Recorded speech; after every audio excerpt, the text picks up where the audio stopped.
SGS perhaps. Could you tell us your estimated size of the pond that's forming up on the top end of the slide? Because we heard all kinds of numbers floating around out there, many of which are not accurate. Our best estimate from yesterday was 7 acre-feet. So it's pretty small. So surface area is... Surface area was roughly 200 feet by 200 feet, and we took a wild guess on the depth. We said 5 to 7 feet. If you do that calculation, I think it comes out to around 7 acre-feet. Possibly water management.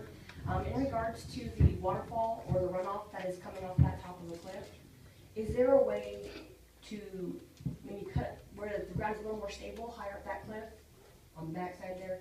Is there a way to cut a small channel to divert some of that runoff so it's not continuously filling? I may not be... Possibly water management. In regards to the waterfall or the runoff that is coming off that top of the cliff, is there a way to maybe cut where the ground's a little more stable, higher up that cliff, on the backside there? Is there a way to cut a small channel to divert some of that runoff so it's not continuously filling? I may not be at meetings in terms of trying to divert some of that flow, but I'm not the best person to answer the current status of that. Thank you. We do have a water quality specialist, as I mentioned, Steve Cook with the state dam folks. That is my manager looking at all methods to do that. Obviously, that's a pretty daunting task when you look at the surface of the forest and the amount of runoff that's coming basically from snow melt. We're trying to take care of any man-available type stuff coming out of various impoundments up there and such like that. But in all honesty, looking to, I would not put equipment close enough to do any good at this point, just based on activity still on the soil. So. Thank you. And rotary aircraft. The amount of standing water just on the top of the Grand Mesa everywhere was pretty terrific. And even from the standpoint of us getting up there to place some of this monitoring equipment, we have concerns about any heavy equipment that we put up there that might be able to do what you're talking about, sinking. I'm not sure who the best answer this would be. We spoke about the water pooling out behind the debris head there. My question is, how come there's no way we can open that dam up and allow that flow to come through? We have talked about that, and I'm going to let somebody else weigh in and something we've been talking about. Couple things there. Number one, we actually considered that. We talked about all kinds of things, analytics goes in. I don't believe that anybody hasn't been up there and knows the enormity of what we're dealing with. This is a huge block of dirt up there. We're not talking something that could easily be knocked down or blown through. We have seriously considered looking at that and asking even for some military and other. But at this point, we don't feel that that's the best way to go. What's happening now is we're getting a lot of water in. I believe 15 CFS or so. 15 to 20 CFS is flowing in, which is 15 to 20 cubic feet a second is coming in. We're only forming a small pond. As Jeff was noting, the rest of the water is slipping under our debris field, and we haven't seen much in the sense of an outlet yet.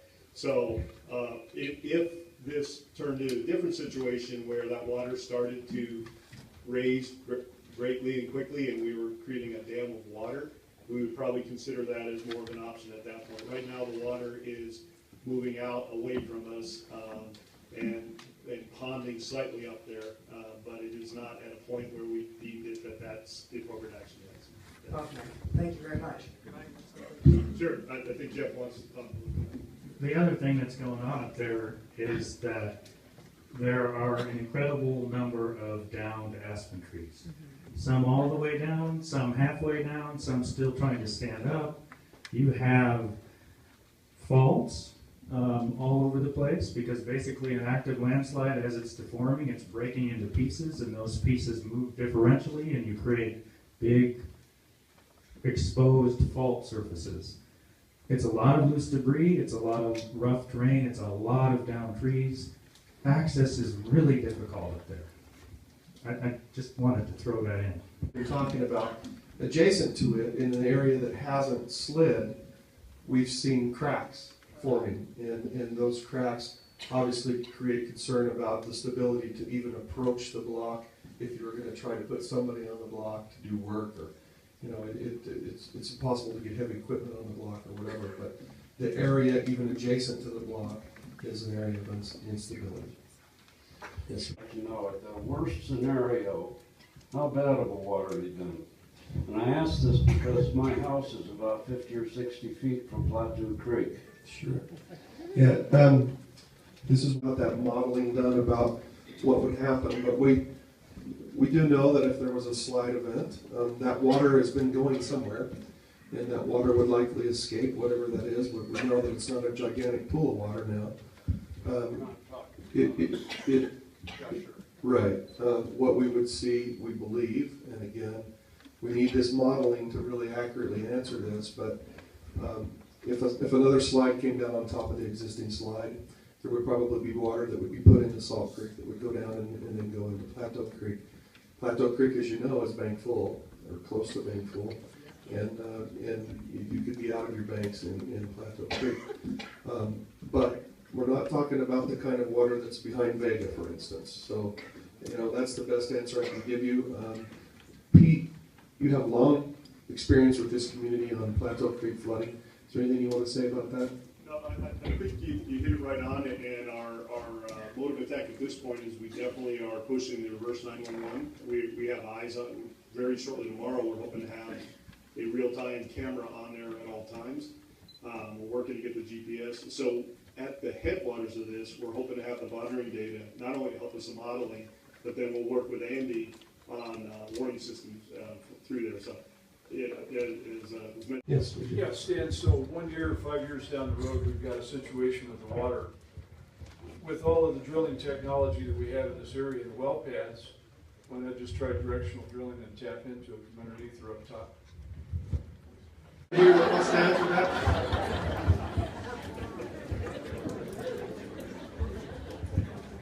I have to think about this one a minute.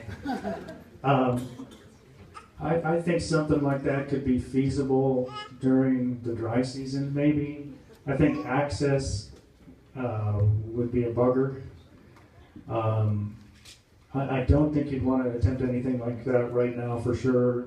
We're not sure enough about what's going on up there to ensure safety for that kind of operation.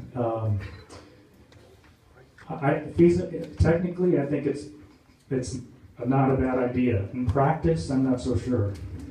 But it could be 1 year down the road when things stabilize. It's a suggestion that we'll not forget. Thank you. So one of the other things that I want to mention is that there's been a lot of talk about sort of the history of slides on the rim of the Grand Mesa. It's formed as a result of slides. So slides not unusual. Our state geologist was talking about that, and you can basically look at any rim of the Grand Mesa and see a slide. It's the breadth, the depth, and the massiveness of this slide. One of the things I did not mention is we did use a UAV, an unmanned aerial vehicle, commonly known as a drone, and we mapped the bottom of this slide really well. It's some of the best picture and data that we have so far about what it did for us is it allowed us to understand how deep it is. We could compare it to what it was prior to the slide, and the flow of it and all of that. We can't get to the top yet to map the top, because when we're flying those things, you have to be level with where they're flying and we're close to it. So we're trying to make a place at the top so that we can do that mapping as well. There are some, in the interest of the conversation about recovery, there are many places in that slide that are over 100 feet deep. And you can imagine the difficulty with that as well. Yeah, does the state have the resources, maybe get wireless companies to set up some temporary cell service up that creek? We hadn't mentioned that, but we're actually doing that. I understand they were on site today, Verizon. I'll say this, much of the monitoring data that we use, of course, is based on cell phone technology, and as anyone's aware, it's spotty here at best, a little better in some spots, not in others. So we have a system coming in that will boost it. I think we bear bad news, it'll be there temporarily as we're monitoring, and it'll probably go away. So, but we do have that, and we're working hard with Verizon to get that. And I believe the state brought that in for us, and they've used it previously. So that is a great suggestion and one that we are moving forward on. It also leads me to another thought is that if you're living here in Colburn or in this valley here, you may not see all of this work group here because they're either on their way to it or on their way back down valley. We actually had expressed a desire to take our command post that's now in Grand Junction at the sheriff's office and move it here. We'd like to be closer, but these challenges about communication are the barrier for us.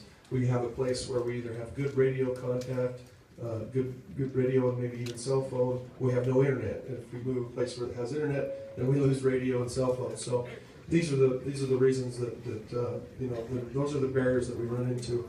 I just want to mention that from the standpoint that if you don't see, a lot of activity in town or wherever, just know that there is an enormous amount of activity in coordinating this, and people are going to the site, and people are flying to the site every day. And you'll see fixed wing aircraft and rotary wing aircraft, military aircraft. You saw Black Hawk there. We anticipate the Black Hawk will be engaged at least for a couple more days, and perhaps longer. And we've floated with CenturyLink has a helicopter that they donate their service and time to our search and rescue people. They were here the very first day, and perhaps you see them again as well. Earlier that you might have another meeting down the road and notify us of anything. Is there anything in the forecast of helping neighbors that are close to the creek before they flood, like sandbags or something like that, that the rest of us can help people that are close by? We've commonly done that in this area, as you're well aware. We've had great success with even the Job Corps helping us, and we bring typically a machine that can fill up there at the Plateau or Colburn Road Bridge shop. And of course, our Road Bridge guys are very active in getting those out to anybody that asks. So again, we do have boots on the ground to be able to do that type of stuff. At this point, we're still in an evaluation stage, as mentioned, to determine, and we have various engineers running scenarios and a modeling effort. And from that may be our next step that we do if our modeling shows that there's some places that we want to buffer. But again, if you look at the enormity of what occurred here, that's a major mountain component that we're talking about there. So, Peter, I might add that Colburn Public Works has sand and bags available for folks in town that want to protect their property from water as it comes up. You mentioned the Job Corps. I'm employed there, and I've been running the sandbagging crew since '83. Well, thank you. And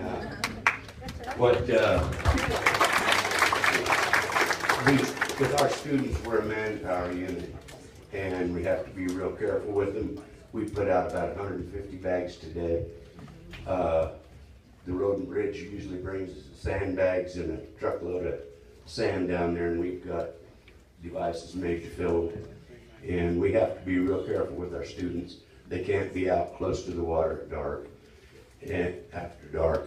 But yeah, we're more than willing to work for you. We've got a good workforce down there and people that are willing to work. So just coordinate with us. We'll try to get it done. I'd like to add something. I'm also with Job Corps. Kurt does a great job. The kids were out sandbagging today, but we do have a door available and with washers, dryers, showers. We would love the command post to be set up. We do have internet, pretty good cell service sometimes. And the community, all volunteers, things like that are welcome. We do have a place for you all to stay. We can feed you too. So we offer Colburn Job Corps on behalf of Gov Acre Center Director. Okay. Thank you. We did hear this information prior to the meeting today, and certainly our management organization, our plant section chief and logistic chief will be evaluating the feasibility of that for us, but it is a generous offer, and we've always been very impressed with that operation and with the people there and the product that you do, so thank you very much.